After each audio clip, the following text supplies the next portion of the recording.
एक किसान अपने गांव की परेशानियों से बहुत दुखी था। किसी ने उसे अपने दुखों के निवारण के लिए बुद्ध की शरण में जाने को कहा, जो कुछ दिनों के लिए यहाँ से कुछ दूर एक गांव में आया है, वह निश्चय ही तुम्हारे सब दुखों का निवारण करेगा। यह सुनकर किसान बड़ी इच्छा से बुद्ध की शरण में गया। यह सोचकर कि बुद्ध उसे उसकी समस्याओं, मानसिक पीड़ा, तनाव और दुखों से मुक्ति दिलाएंगे, वह बुद्ध के पास पहुंचा। उसने बुद्ध से कहा कि हे बुद्ध, मैं एक किसान हूं, मुझे खेती करना पसंद है। लेकिन बारिश कभी भी पर्याप्त नहीं होती और मेरी फसलें बर्बाद हो जाती हैं। पिछले साल मेरे पास खाने के लिए कुछ नहीं था और इस साल भी अत्यधिक बारिश के कारण फसल को बहुत नुकसान हुआ। मेरे पास खाने के लिए पर्याप्त भोजन नहीं है।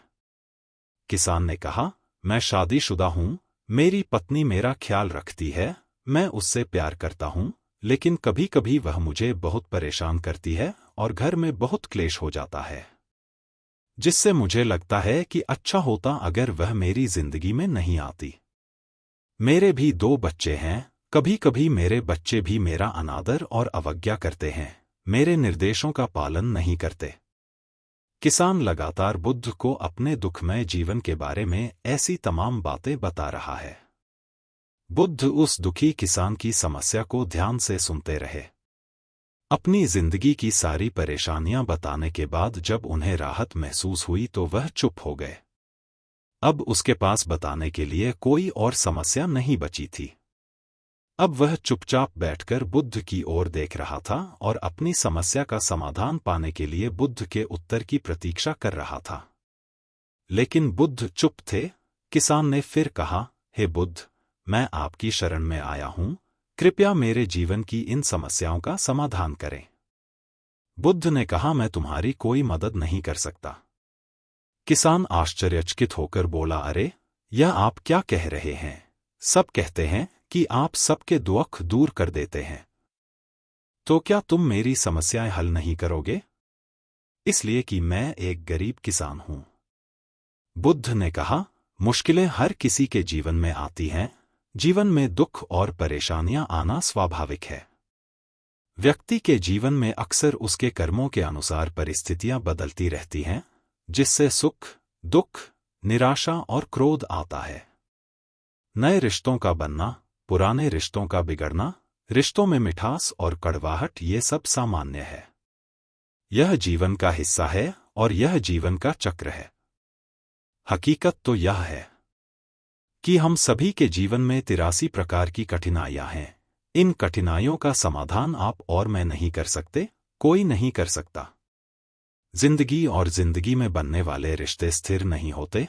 एक दिन रिश्तेदार भी चले जाएंगे और जिंदगी भी खत्म हो जाएगी।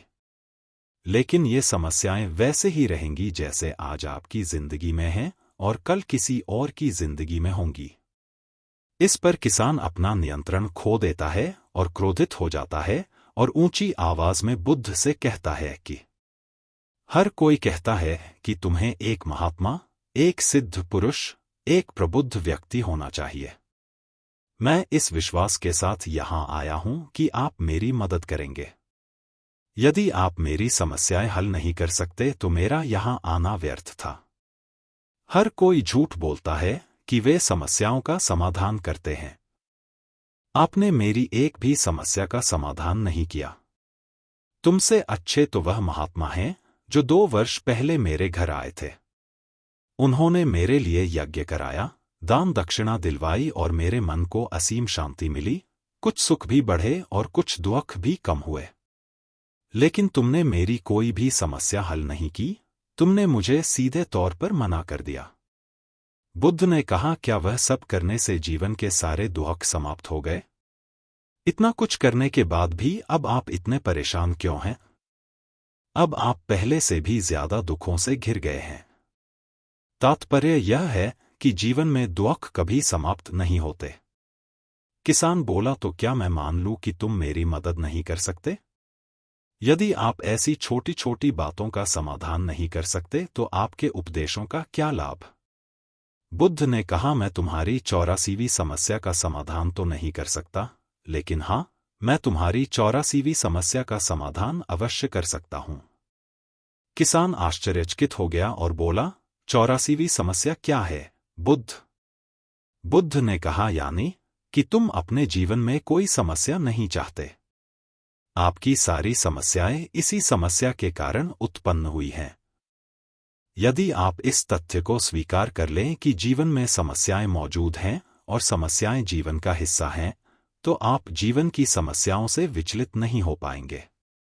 आप जीवन में आने वाली समस्याओं से विचलित हो जाते हैं क्योंकि आपको लगता है कि आप दुनिया के सबसे दुखी व्यक्ति हैं, जबकि सच्चाई यह है कि हर किसी को अपना दुख सबसे ज्यादा महसूस होता है। लेकिन जिस दिन आप यह समझने लगेंगे कि मेरा कष्ट अन्य लोगों की तुलना में बहुत कम है, उस दिन से कोई भी दुख आप पर प्रभाव नहीं डाल पाएगा। जब तक आप नहीं चाहेंगे कि आपके जीवन में कोई परेशानी न आए और आप हर दुख दर्द से बचे रहें, तो यह संभव नहीं है। ऐसे में छोटा सा दर्द भी आपको बेचैन कर देगा और आपकी मानसिक शांति भंग कर देगा। अगर आपके जीवन से परेशानियां पूरी तरह से दूर हो जाएं, अगर आपको हर दिन हर पल बिना दुख और कठिनाइयों के जीवन जीने को मिलेगा, तो आप ज्यादा दिन तक ऐसा नहीं जी पाएंगे। एक समय आएगा जब आप हर दिन एक ही तरह की जिंदगी जीने से पूरी तरह से तंग आ जाएंगे और ऊब जाएंगे, क्योंकि जीवन में किसी भी चीज की अधिकता जीवन के लिए भयानक समस्याएं पैदा करती है। आरामदायक जीवन जीने से आप मन और शरीर दोनों से विकलांग हो जाएंगे। तो ऐसे जीवन का क्या फायदा जो बाद में आपको नर्क जैसा जीवन जीने पर मजबूर कर दे? जिस तरह खाना खाने का असली आनंद तभी मिलता है जब बहुत भूख लगी हो और पानी पीने का असली मजा तभी आता है जब बहुत प्यास लगती है, उसी तरह जीवन के तमाम दुखों और परेशानियों को झेलने के बाद ही खुशी का आनंद मिलता है।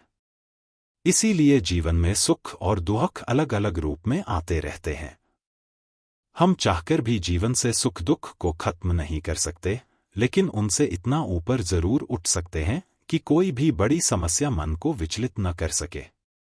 इसके लिए अपने मन को शक्तिशाली बनाएं, धैर्य रखें, प्रतिदिन आध्यात्म का ध्यान करें, ज्ञान बढ़ाओ।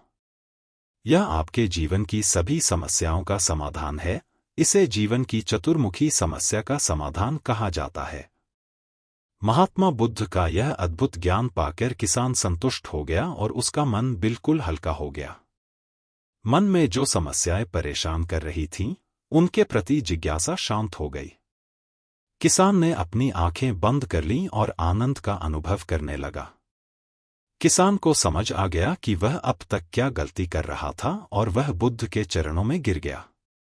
तो दोस्तों, मुझे उम्मीद है कि महात्मा बुद्ध की इस कहानी बुद्ध प्रेरणादायक के माध्यम से आपके जीवन की कई समस्याएं समाप्त हो गई होंगी या कुछ समस्याओं का समाधान मिल गया होगा।